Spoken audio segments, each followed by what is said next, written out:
I recommend you wake up a little earlier before people get their hooks in you so you can get clarity. I'm talking mental clarity because that's important.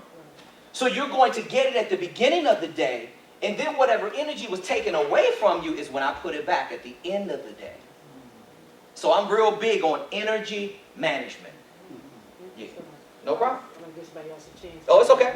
Yeah, I'm not in a rush. I'm not in a rush to go anywhere. Anybody else? Yes. Okay, I wanted to ask you this. When you think in terms of all of us have 24 hours on this planet, you know? That's right. But I think you may be a little bit above average in terms of the kind of schedule. I mean, I don't know how to conceptualize that. You know what I mean? But you have a real busy schedule from what you're saying. So on the average, we would, our time management might be a little different in terms of what it would look like in the course of that day. And so I'm just wondering, in maximizing some of what you said to us, what areas do you think, I mean, you know, I don't know that you can say that from an individual, and I think that that's where the workshop comes in, because it's going to be all individual. Absolutely, yeah. And so that's what I like to kind of talk about much more at this point in my life in terms of where and what and how to strengthen where I am. I tell you what, for purposes of time, but I'm going to go into it right now. Everybody make sure you get one of my cards on it with the email. Okay. If you want me to customize some strategies for you and send it back over to you, I will. I don't have a problem with that. So I'm going to, everybody come get my information, but I can tell you this. Work, some people work 12 hours or 14 hours because they feel like they have to.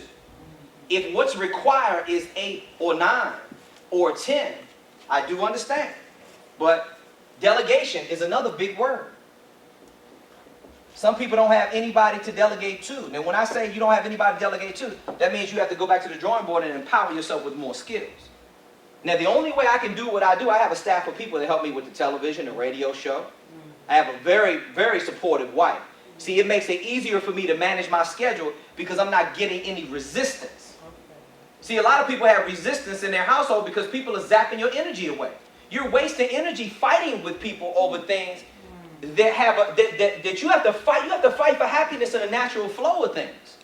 So some categories that you might want to be able to cut down. If you're working 14 hours, you may want to cut it down to 12. See, I'm asking you to do a small graduation. Change is not easy. You have to do a small graduation. If you're working 14 hours, let me just say this. Think about the extra 4 hours that you're there. Are you getting that much more done by working 14 than 10 or even 8? If it's no, then go home after 8. You see, because you're taking away now from your family time or any other time that you think you may have. Now, I'm not telling you what to do or how to do it, but I'm telling you that a lot of us are trapped into bad habits. And if we knew better habits, we could do more work in a smaller period of time to become more. See, all I care about is 2 words with my staff: efficiency and productivity. You can say anything to me, but was it done efficiently and were you productive? See, productivity is like this. Look at my body language. This is productivity. Every day. Everything I do, every action I take, every movement that I make moves me closer towards the finish line of success. See, a procrastinator, they're not moving forward. They're doing this. They're moving backwards. Or they stay stuck like a stick in the mud because they don't have the resources. When you are empowered, and I recommend that you teach everybody on your staff or your department or even your students to become more empowered. Everybody attacks the work instead of attacking each other. See, once you know how, it's a beautiful thing. You have a smile on your face all the time. I only am energetic and excited about explaining it to you because I use these strategies day in and day out. Let me ask you a question. Do you think I could explain it to you like this? If I wasn't using it? There's no way I could break it all down. But see, this is my process. It's my approach. It's my methodology. It's my system. And it works. And this comes from the top 3% of the most successful people in the world. Everyone has a different system, but it all mirrors each other. They use the same type of strategies to get their stuff done. See, I used to try to reinvent the wheel until I learned the journalism technique.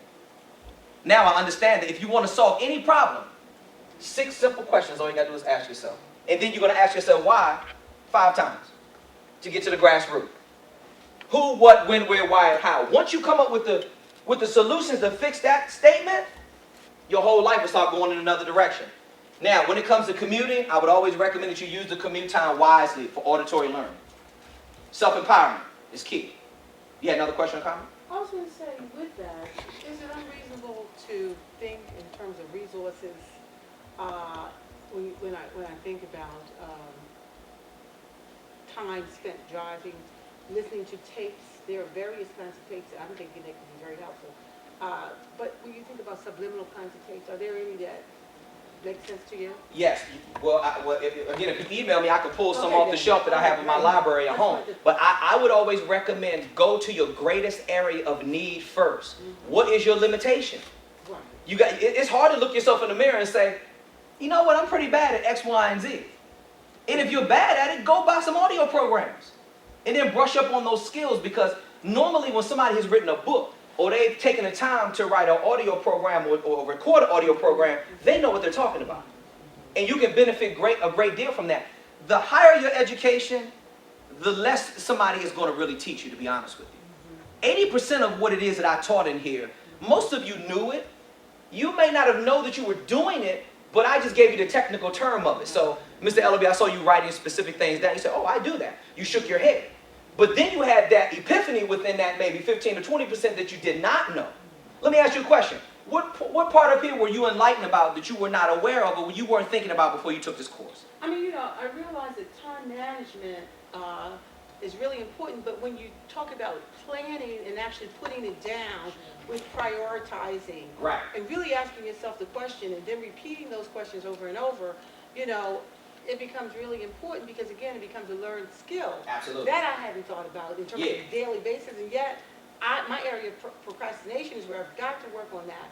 And so you give me some real food for thought. I love it, and I just hope that we have an opportunity to really see you a whole day to do this again, because I have so many questions. Another thing I want to add too, and again, I'm not going anywhere, so if you got any more questions for me, I'll be more than happy to stay. 95% of written goals manifest themselves into completion. Yes. That's a scientific proven fact. 95% of written goals manifest themselves into completion. So I constantly keep a to-do list with 10 lines on it. And every day, those lines, 7 to 10 things are on those lines. Every single day, it's about prioritizing. Some of the things that we think are priorities are not. Some things are urgent and they're not important. You see? I have a great reference tool for you, by the way. On page number 3.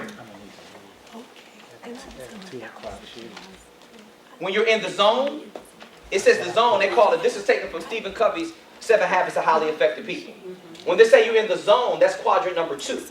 That's the zone of productivity. When you're in quadrant number 1, as you can see, they have some of the characteristics in there. Quadrant number 1 is crisis, pressure, and pressure from project deadlines. Okay, sometimes people have a false deadline. What's important to me is not important to you. What's urgent to me is not urgent to you. So see, we have a different way to communicate in the workplace, and people don't know how to effectively do that, and that's why they say, well, get back to me whenever. Get back to me ASAP. Is that specific? Yes. Specificity is not get back to me 5 p.m. April 22nd, 5 p.m. That's specific. ASAP and whenever, you don't know when that is. Okay, so we have to speak to each other in more specific terms, and you'll get better results.